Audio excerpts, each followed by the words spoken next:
நல்ல வம்சத்தையும் விருத்தி செய்ய இரவு பகலாக கடும் உழைப்பையும் அறிவு கூர்மையையும் புத்திசாலித்தனத்தையும் தந்து உழைத்து கொண்டிருக்கும் விருச்சிக ராசியை சேர்ந்த சகோதர சகோதரிகளை உங்கள் அனைவருக்கும் எனது பணிவன்பான வணக்கங்கள்.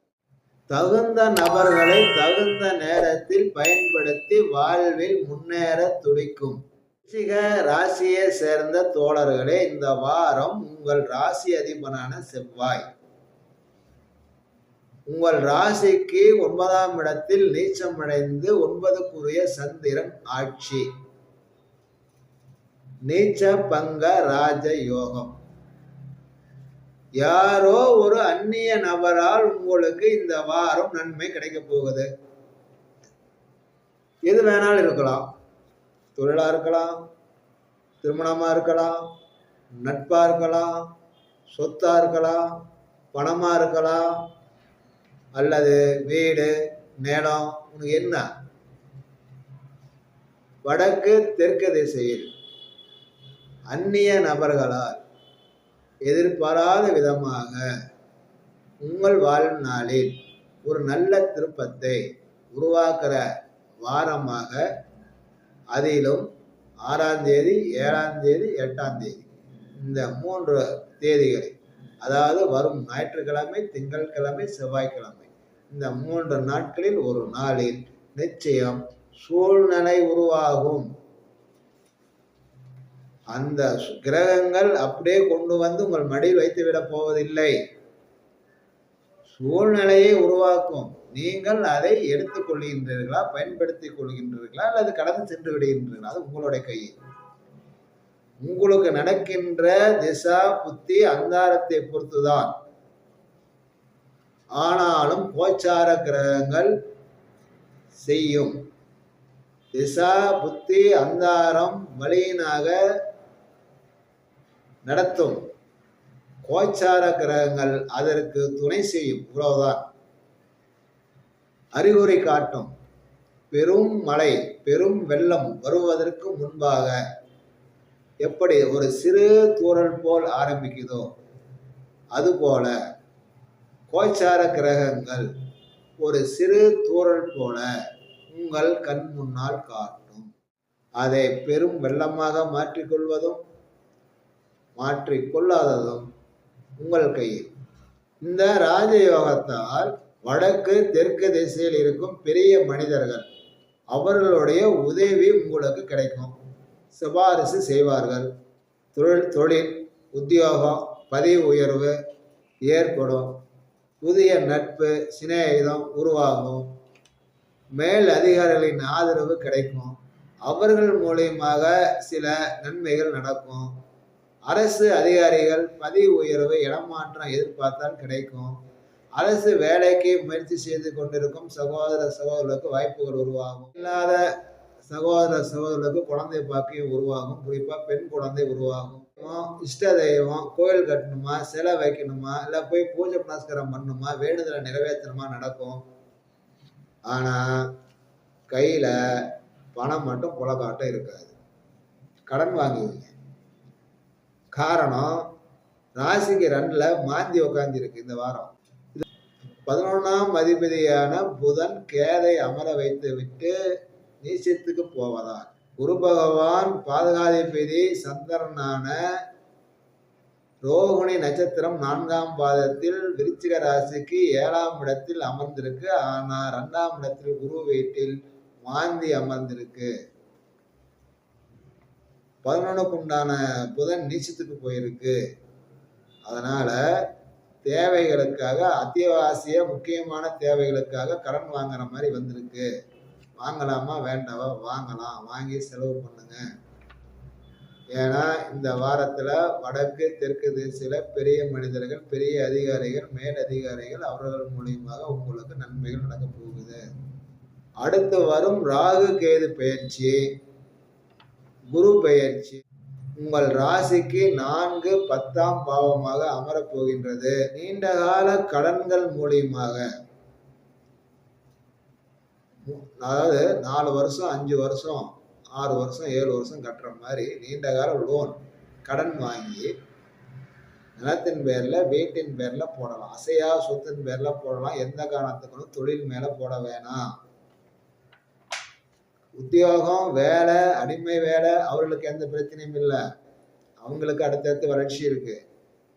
ஆனா சுய தொழில், முதலீடு போட்டு தொழில் பண்ற சகோதர சகோதரிகளுக்கு அடுத்து வரும் ராகுகேது பயிற்சி உங்கள் விருச்சிக ராசிக்கு கேது சிம்மத்திலும் ராகு கும்பத்திலும் அமரும் பொழுது கும்பம் விருச்சிக ராசிக்கு 4ஆம் இடமாகவும் சிம்மம் ராசி 10ஆம் இடமாகவும் அப்படி வரும் பொழுது தொழில் நிலைமை கொஞ்சம் பாதிக்கும். இந்த சூழ்நிலையில் கடனைப்பட்டு தொழிலில் அதிக முதலீடு செய்தாலோ அல்லது சீர்படுத்துறேன், சரிப்படுத்துறேன், வருமானத்தை அதிகப்படுத்துறேன்னு சொல்லி பொருளாதார ரீதியா செலவழித்தாலோ ஏதோ அதுக்காக பணம் செலவழித்தால் அதை மீட்டு எடுக்கிறதுக்கு கண்டிப்பா 1.5 வருடம் 2 வருடங்கள் ஆகிவிடும். அதனால பரிகாரமாக, வாழ்வியல் பரிகாரமாக என் அனுபவத்தில் கண்டதை நான் என்ன சொல்கின்றேன் என்றால், நீண்ட கால கடன்பட்டு, ஏன்னா சனீஸ்வரன் ராசிக்கு 5ல அடுத்த 2.5 வருஷத்துக்கு இருக்க போகுது. 4ஆம் இடத்துல ராகு கேது அடுத்த 1.5 வருஷம். அப்புறம் 3ஆம் இடத்துல ராசிக்கு 3ல ராகு கேது அடுத்த 1.5 வருஷம், அதுல ஒரு 3 வருஷம்.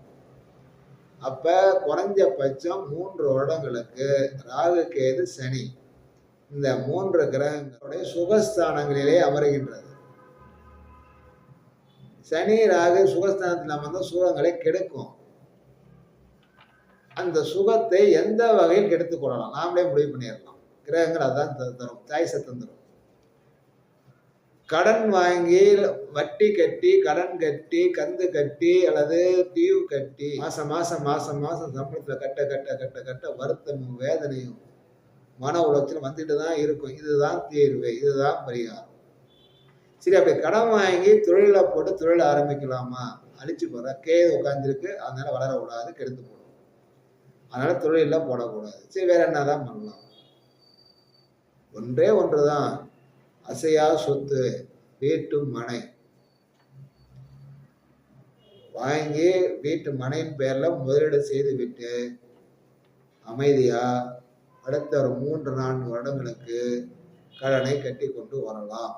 பரிகாரத்துக்கு பரிகாரமாச்சு, சொத்துக்கு சொத்தாச்சு, நஷ்டத்திலிருந்து தப்பிச்சிடலாம், மன உளைச்சிலிருந்து தப்பிச்சிடலாம், அனைத்து சிக்கல்களில் இருந்து தப்பிச்சிடலாம். ஒரு மனிதனுடைய வாழ்க்கையில் நல்ல திருப்பத்தையோ கெட்ட திருப்பத்தையோ ராகு கேதுவும் சனீஸ்வரன் மட்டுமே தருவார்கள். இவர்களை அடிப்படையாக வைத்து மற்ற கிரகங்கள் செயல்படும். நோயாளியா மாத்துறதும், நோயை குணப்படுத்துறதும், தீய கெட்ட சகவாசத்தை தரதும் அல்லது நல்ல நண்பர்களை தரதும் எல்லாமே ராகு கேது சனி. விருச்சிக ராசிக்கு 5ல சனீஸ்வரனும் 4ஆம் இடத்துல ராகு கேதும் அடுத்து வர மே மாசம் முதல் செயல்பட போகின்றார்கள்.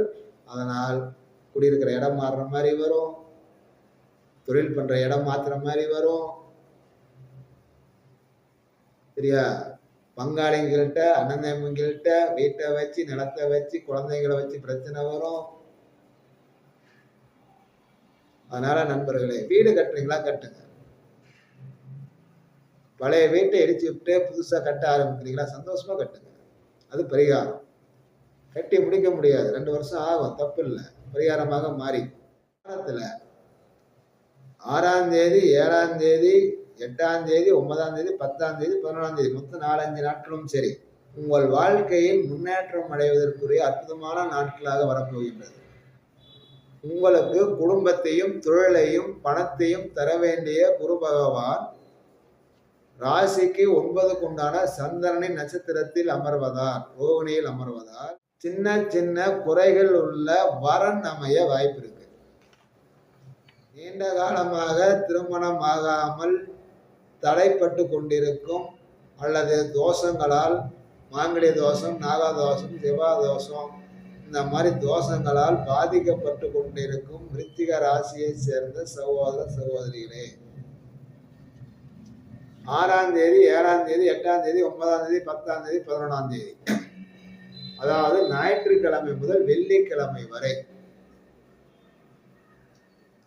சந்திரன் உங்க ராசிக்கு 9, 10, 11ஆம் பாவங்களில் சஞ்சரிக்க போகின்றார்.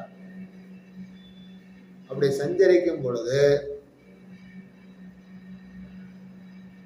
உங்களுக்கு சின்ன சின்ன பாதிப்பு, அதாவது அவங்க அந்த வரனுடைய குடும்பத்தில் இருக்கும், வரனுக்கு இருக்காது, அவருடைய குடும்பத்தில் இருக்கும். அந்த மாதிரி உள்ள வரன்கள் வடக்கு அல்லது தெற்கு திசையிலிருந்து வரும். வந்தால், பிடித்திருந்தால், விசாரித்து நம்பகமான நல்ல தகவல்கள் அவரை பற்றி கிடைத்தால் உடனடியாக முடிவெடுங்கள், திருமணம் செய்து கொள்ளுங்கள். அவரை கேட்கணும் இவரை கேட்கணும்னு யோசிக்கிறேன், நான் பார்க்குறேன் இப்படி தள்ளி போட ஆரம்பித்தால் 5ல் சனி இருக்கு, ராசிக்கு 5ல் சனி உட்காரதுனால நல்ல காரியத்தை அவ்வளோ சுலபமாக நடத்தக்கூடாது. 4ல் ராகு கேது, 4ல் ராகும் 10ல் கேது இருக்கிறதுனால சுபகாரியத்தை நடத்த அவ்வளோ சுலபமாக கூடாது. குரு பயிற்சி ராசி 8ல் போய் உட்காரும், அதெல்லாம் மாட்டு கடத்துல நல்ல காரியம் நடக்கும். ஆனால் குரு தான் ஜாதகமாக இருக்கும், ஆனால் சனியும் ராகுவும் சாதகமாக இருக்காது. கிடைக்கும் வாய்ப்புகளை பயன்படுத்தி வாழ்க்கையில் முன்னேறுங்கள், வெற்றி பெறுங்கள். வாழ்த்துக்கள், வணக்கம்.